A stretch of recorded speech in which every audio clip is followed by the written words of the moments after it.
Olá, meu nome é Ciro Nolasco, eu sou professor de História e esse é o canal Tempo Presente. Hoje nós vamos adicionar um termo no glossário do Brasileiro Curioso, série onde eu apresento um conceito básico para a discussão política de forma simples e direta. Então vem comigo que nós hoje vamos entender o que é o Estado com letra maiúscula. Mas antes da gente começar, vamos tirar da frente aquelas coisas de YouTube? Vamos, por favor, curtir o vídeo. Ao final, se você gostou do que você viu, comenta aí e me siga nas redes sociais, porque lá a gente pode continuar a nossa discussão fora das 4 extremidades do vídeo. E claro, se inscreve no canal. Então vamos entender do que a gente veio falar aqui hoje. O Estado é aquela instituição que parece que não tem forma, mas que é uma coisa gigante, que está lá para dizer o que pode e o que não pode acontecer. Mas o que significa isso? Para que o Estado existe? De onde ele veio? E o que ele faz? Ora, vamos definir de uma forma bem simples aqui rápido. O Estado é a instituição que gera a sociedade e faz ela funcionar, certo? Então vamos entender de onde surgiu essa ideia de Estado para falar sobre o que ele é hoje em dia e como ele deve funcionar. Vamos voltar àquilo que eu sempre falo. Se a gente for pensar na história que a gente herda da nossa herança europeia, a gente vai falar que o Estado vai surgir lá no final da Idade Média. A Idade Média que começa depois do Império Romano do Ocidente cair e termina depois que o Império Romano do Oriente, o Império Bizantino, cai também, que dá início à Idade Moderna.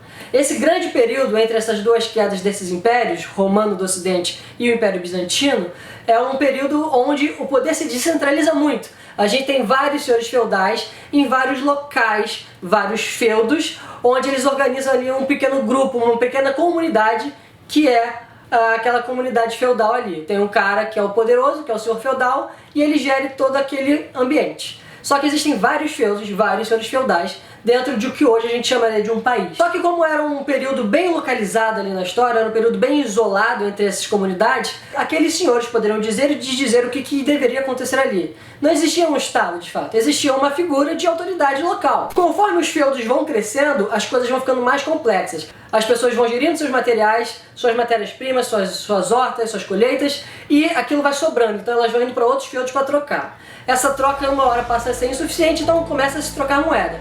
Aí um feudo tem uma moeda, enquanto o outro tem outra moeda. Um feudo usa uma moeda no formato de um quadrado, enquanto o outro usa no formato de um triângulo. Você não vai conseguir trocar sua moeda de quadrado naquele feudo que tem formato de triângulo. Só que naquele feudo eles falam outra língua, eles não aceitam quem é feio. Então no feudo que não aceita quem é feio, eles vão pro feudo de quem aceita quem é bonito. E aí por aí vai.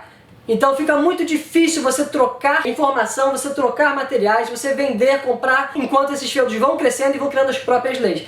Cria-se a necessidade de ter uma centralização maior. Conforme essas coisas vão ficando mais complexas, surge a figura do Estado moderno. Quando a gente tem o início da Idade Moderna, a gente tem o surgimento do absolutismo, que também vem consigo a ideia do Estado Nacional, de onde a gente evoluiu para o Estado que a gente tem hoje. Com o surgimento do rei superpoderoso, com poder centralizado no seu Estado Nacional, surgem os países. E quando surgem os países, a gente precisa de uma organização mais complexa. Não adianta mais o cara falar, aqui eu quero que a organização social seja assim, o homem case com uma mulher, e aí essa pessoa tem que falar para o senhor feudal pedir a permissão para casar, não sei o que, tem que ter uma moeda tal, taxa tal. Não dá para ser assim, dentro de um Estado onde tem vários poderes descentralizados que têm que ser centralizados na mão de um rei só.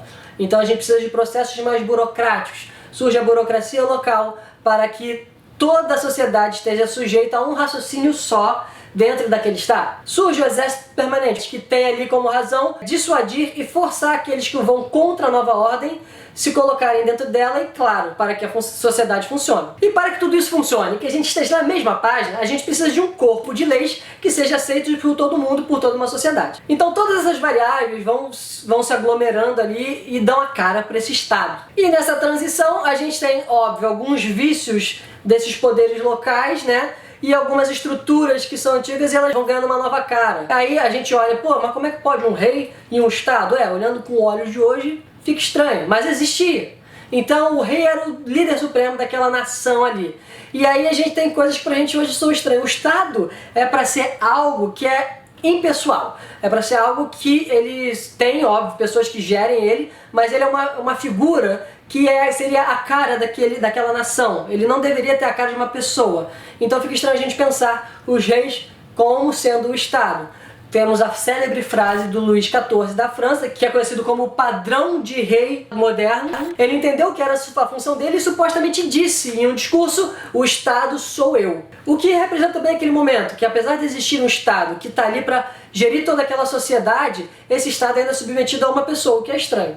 E a gente vem modernizando essa ideia desde lá. Hoje em dia o Estado ele está desvinculado a uma pessoa e ele é vinculado, claro, a vários processos, né? Vários corpos e vários poderes, executivo, legislativo e judiciário. Agora já falando da origem, vamos falar do processo, vamos entender as engrenagens do que é o Estado. Como é que ele funciona? Para a gente ter uma boa definição do que é o Estado, a gente precisa entender os pensadores que pensaram.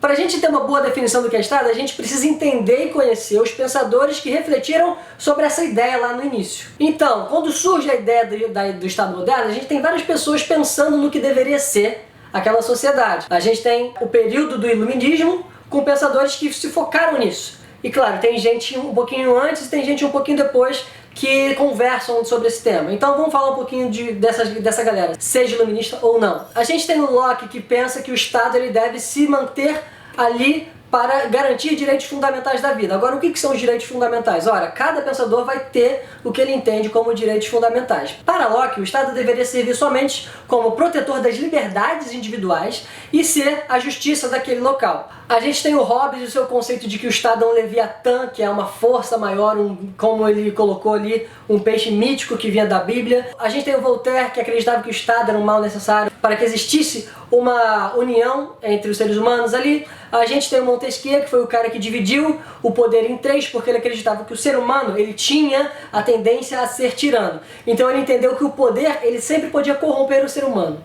Então como é que a gente faz para que o poder não seja tão atraente para a tirania? Para ele, a gente deveria dividir o poder em três para que esses poderes se autorregulassem, se autogerissem. O poder executivo, legislativo e o judiciário. E a gente tem o Rousseau, que acreditava que o ser humano ele via de um estado natural de bondade. Só que ele abdica desse estado natural de bondade para que ele tenha a segurança do ambiente social. Isso é uma temática que está entre todos esses pensadores, que você tinha um estado de liberdade irrestrita para entrar numa liberdade limitada e consentida. Em que sentido? O Estado ele vem como esse cara que vai gerir toda a sociedade, além dos indivíduos. O indivíduo em si, ele tem liberdade de fazer o que ele quer. Seja plantar, tirar para ele, pegar aquela pedra para ele, só que ele tem a liberdade também de pegar do outro. Isso é liberdade restrita. Só que isso não é bom, porque se a gente fosse tratar de liberdade restrita dessa forma, não existiria sociedade. As pessoas não teriam confiança mínima uma na outra para poder querer construir qualquer coisa sem duvidar do outro. Seria um estado de guerra eterna. Isso acaba sendo uma linha condutora de toda essa conversa. Cada um chega a uma conclusão diferente, mas todos pensam. A gente sai de um estado de indivíduo que faz o que quiser para um estado de coletivo que se limita nas liberdades ali. Para que isso aconteça, não tem como falar para todo mundo, vamos parar com essa coisa aí de pegar do outro, vamos só cada um ficar no seu cantinho. Tem que ter alguém que fale o que pode e o que não pode. Nesse sentido, entra o Estado e o fator da segurança. O Estado tem que ser aquele segurador. Então por isso que o Estado é aquele que tem o monopólio da força. Ou seja, o Estado é aquele único que pode usar de violência contra qualquer pessoa para garantir a liberdade dos outros. Então por isso que tem esse teor sempre de liberdade e segurança. Então a gente pode dizer que o Estado é a instituição que possibilita a existência de uma sociedade e a liberdade e segurança dos indivíduos dentro desse grupo. E como a gente falou no início do vídeo, ele vai precisar de leis para garantir que essa sociedade funcione. Essas leis são as regras desse conjunto aí que a gente está lidando. A explicação é isso, só que a gente precisa levar um passinho além para esse vídeo ser um pouco crítico e reflexivo. Então que reflexão que a gente vai trazer hoje? Ora, a discussão que a gente mais vê no Brasil é Estado mínimo ou Estado máximo. Para quem é super liberal, o Estado tem que ser mínimo. Para outras pessoas, o Estado tem que intervir de alguma forma na sociedade. Agora, essa dualidade, ela não precisa ser uma coisa que a gente coloca como igual. Não é para ser assim. A gente não tem que entender que o Estado tem que ser mínimo ou que o Estado tem que ser máximo. A gente tem que entender as funções do Estado e tentar pensar a partir disso. Se o Estado é a instituição que tem que garantir a segurança e a existência dos indivíduos na sociedade, a gente tem que perceber o que é necessário para a vida digna desses indivíduos. Olha, se a gente voltar para o último vídeo e falar do que é justiça e lembrar que a gente tem que entender que existem grupos diferentes na sociedade, grupos com mais poder, grupos com menos poder, como é que a gente entende que todo mundo tem que ter uma existência digna? A existência digna para o cara rico é uma coisa, a existência digna para a pessoa pobre é outra. O cara rico, que tem mais poder, ele vai querer dizer o que é existência digna para a pessoa pobre, mas ele não vive essa vida para dizer de fato o que é digno ali. Só quem vive essa vida sabe o que é digno para ela. Então, a pessoa, o indivíduo ou o pequeno grupo da sociedade não tem como perceber a necessidade dos outros grupos. O Estado, na nossa realidade contemporânea, é aquela instituição que está representando todos esses grupos para que esses grupos debatam o que é uma vida digna, o que é uma existência correta para todos os grupos. Se a gente for lembrar que a gente vive uma democracia, a democracia é o governo de todos. Então o governo de todos ele tem que gerar direitos para todos. Então quando a gente está falando de que os negros têm que ter cotas ou os gays têm que ter o direito de se casar, aí o discurso das pessoas que são contra essas minorias vai dizer, esses homossexuais eles querem mais direitos que a gente, ou esses negros eles estão querendo uma mata. Gente, não tem como a gente tratar com a nossa experiência, por exemplo, eu, homem branco, hétero, dizer o que pode ou o que não pode para um negro que tem uma experiência de vida totalmente diferente da minha, ou para um homossexual. Não faz sentido isso. Esses grupos têm que estar representados no Estado para poder debater com os outros grupos do poder ali e chegar num consenso. E quem não goste, os grupos que não gostam, eles têm que entender que isso não interfere na vida deles. A função do Estado é sim garantir para que essas minorias se sintam representadas, se sintam seguras, afinal. Não é prerrogativa do Estado fazer com que os indivíduos dentro da sociedade se sintam seguros. Para os grupos marginalizados, a segurança é uma coisa muito mais sensível para quem é rico. A segurança de quem é rico é muito mais localizada. Mosquito safado. E também quem é rico ele tem total capacidade de prover a própria segurança. Afinal, ele não tem dinheiro para isso. Então, a quem ele importa se o Estado está provendo mais segurança para quem é pobre, para quem é negro, para quem é homossexual? Não faz sentido. O Estado está lá para isso, ele não está lá para ajudar o rico a ficar mais rico.